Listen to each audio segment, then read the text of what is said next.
नमस्कार बच्चों, कल के व्याख्यान में हमने आचार्य रामचंद्र शुक्ल के निबंध करुणा पर बात की थी। हमने निबंधकार के रूप में शुक्ल जी को देखा था और इसके साथ ही करुणा निबंध में शुक्ल जी के जो विचार हैं, जो उन्होंने अभिव्यक्त किए हैं, उस पर भी एक संक्षिप्त रूप से बातचीत हमने की थी। उसका सार, उसका संक्षेप हमने बताया था। आज हम उस पर थोड़ा सा विस्तृत अध्ययन करते हैं। यह जो निबंध है मेरी पुस्तक में पृष्ठ संख्या 28 से शुरू है।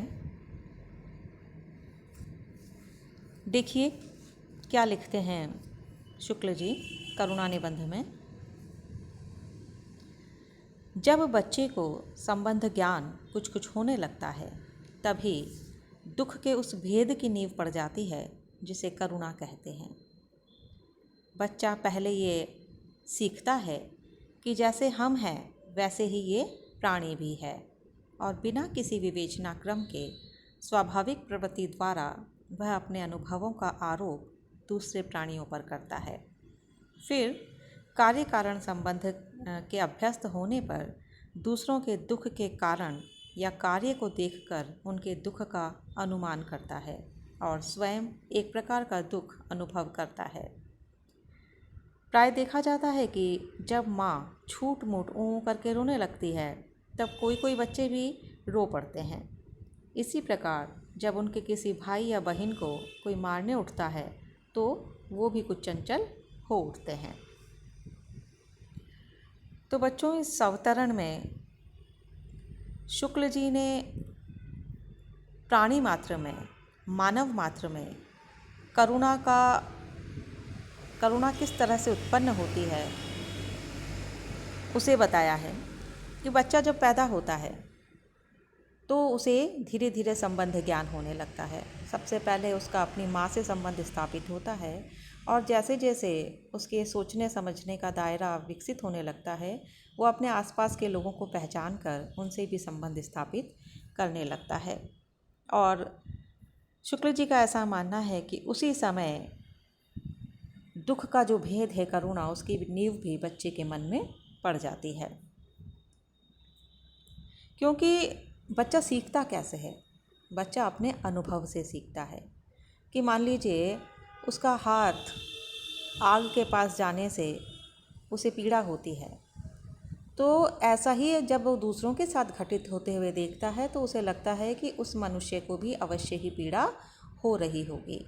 या कारण के आधार पर भी कार्य का अनुमान लगाता है कि जैसे वो बिस्तर से नीचे उतरने का प्रयास करता है और गिर जाता है, चोट लगती है, और चोट लगने से उसको दुख होता है, दर्द होता है, तो इसी तरह से किसी और के गिरने पर भी वो उसके दुख का अनुमान लगाता है। तो इस तरह से कार्य कारण संबंध स्थापित करने का वो अभ्यस्त हो जाता है। दुख की श्रेणी में प्रवृत्ति के विचार से करुणा का उल्टा क्रोध है।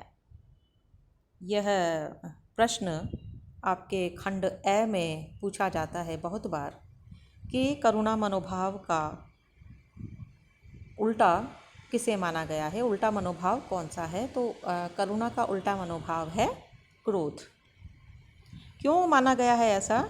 ऐसा इसलिए माना गया है कि क्रोध जिसके प्रति उत्पन्न होता है उसकी हानि की चेष्टा की जाती है, हम उसको नुकसान पहुंचाना चाहते हैं। लेकिन करुणा जिसके प्रति उत्पन्न होती है उसकी भलाई का काम किया जाता है। किसी पर प्रसन्न होकर भी लोग उसकी भलाई करते हैं, यानी करुणा उत्पन्न होने पर भलाई करते हैं और प्रसन्न होने पर भी भलाई करते हैं। तो इस प्रकार पात्र की भलाई की उत्तेजना दुख और आनंद दोनों की श्रेणियों में रखी गई है। आनंद की श्रेणी में ऐसा कोई शुद्ध मनोविकार नहीं जो पात्र की हानि की उत्तेजना करे, पर दुख की श्रेणी में ऐसा मनोविकार है जो भलाई की उत्तेजना उत्पन्न करता है। लोभ से शुक्ल जी लिखते हैं कि लोभ से जिसे मैंने आनंद की श्रेणी में रखा है, चाहे कभी कभी और व्यक्तियों का वस्तुओं को हानि पहुंच जाए, पर जिस व्यक्ति या वस्तु का लोभ होगा हानि वह कभी न करेगा। यहाँ पर एक और चीज़ देखिए कि लोभ को भी शुक्ल जी ने आनंद की श्रेणी का मनोविकार माना है। क्यों माना है? क्योंकि तात्कालिक रूप से जो लोभ है वो हमको आनंद प्रदान करता है। इसके साथ ही एक बात और उन्होंने स्पष्ट की है कि जिससे हमको लाभ होता है व्यक्ति कभी भी उसकी हानि की चेष्टा नहीं करता, क्योंकि उससे उसको लोभ हो जाता है।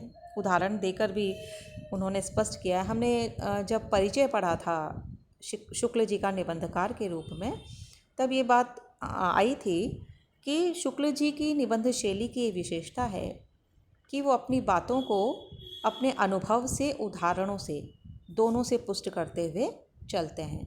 तो इससे उनकी निबंध शैली जो है वो प्रामाणिकता प्राप्त करती है। तो यहाँ पर भी शुक्ल जी ने उदाहरण दे करके बताया है इस बात को कि किस तरह से लोभी व्यक्ति जो है उस वस्तु और उस व्यक्ति को कभी भी हानि नहीं पहुंचाता जिससे उसको कुछ लाभ होने वाला होता है। जैसे महमूद गजनवी ने सोमनाथ के मंदिर को तोड़ डाला था, लेकिन उसके भीतर जो हीरे जवाहरात रखे हुए थे, जो सोना चांदी रखा हुआ था, उसे बहुत संभाल कर के रखा, उसे नुकसान नहीं पहुंचाया, क्योंकि वो उसका लोभी था, वो उसको अपने साथ में ले गया। और इसी तरह से एक और उदाहरण दिया है कि जहांगीर ने शेर अफ़गान को मरवा दिया था और नूरजहाँ को बड़े आराम से रखा था, जबकि दोनों ही दोषी थे। नूरजहाँ के साथ में शेर अफ़गान के साथ नूरजहाँ भी बराबर की दोषी थी, लेकिन चूँकि जहांगीर को नूरजहाँ से प्रेम था, उससे उसको लोभ था, लाभ था, इसीलिए शेर अफ़गान को तो मरवा दिया गया, लेकिन नूरजहाँ को जहांगीर ने बड़े चैन से अपने पास रखा, आराम से रखा। आगे शुक्ल जी लिखते हैं कि मनुष्य जो ही समाज में प्रवेश करता है, उसके सुख और दुख का बहुत सा अंश दूसरे की क्रिया या अवस्था पर अवलंबित हो जाता है और उसके मनोविकारों के प्रवाह तथा जीवन के विस्तार के लिए अधिक क्षेत्र हो जाता है। ये बात बिल्कुल सही है, क्योंकि समाज में जैसे ही मनुष्य प्रवेश करता है वैसे ही वो भी बहुत सारे लोगों को प्रभावित करता है, अपने आसपास के लोगों को, अपने घर वालों को, और इसके साथ ही ये सारे लोग भी मिलकर उसको प्रभावित करते हैं। वह दूसरों के दुख से दुखी और दूसरों के सुख में सुखी होने लगता है। अब देखना यह है कि दूसरों के दुख से दुखी होने का नियम जितना व्यापक है, क्या उतना ही दूसरों के सुख से सुखी होने का भी? मैं समझता हूँ नहीं। हम अज्ञात कुलशील मनुष्य के दुख को देखकर भी दुखी होते हैं। किसी दुखी मनुष्य को सामने देखकर हम अपना दुखी होना तब तक के लिए बंद नहीं करते जब तक कि ये मालूम न हो जाए कि वह कौन है, कहाँ रहता है और कैसा है। ये और बात है, ये जानकर कि जिसे पीड़ा पहुंच रही है उसने कोई भारी अपराध या अत्याचार किया है, हमारी दया दूर या कम हो जाए। ऐसे अवसर पर हमारे ध्यान के सामने वह अपराध या अत्याचार आ जाता है और उस अपराधी या अत्याचारी का वर्तमान क्लेश हमारे क्रोध की तुष्टि का साधन हो जाता है।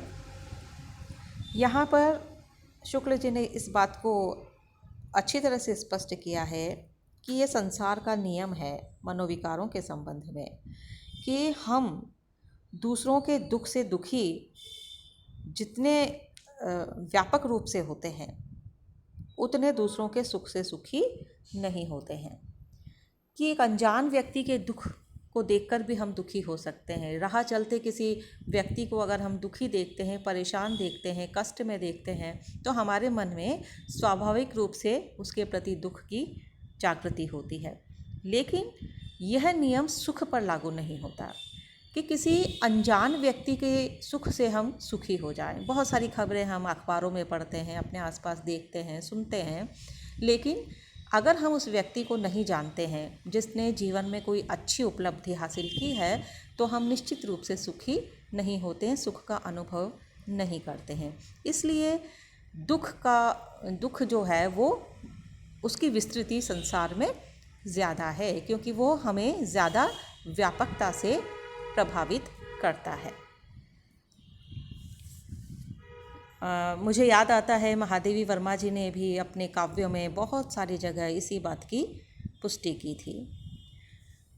अब इसके आगे का जो अवतरण है उसे हम कल के व्याख्यान में समझेंगे। धन्यवाद।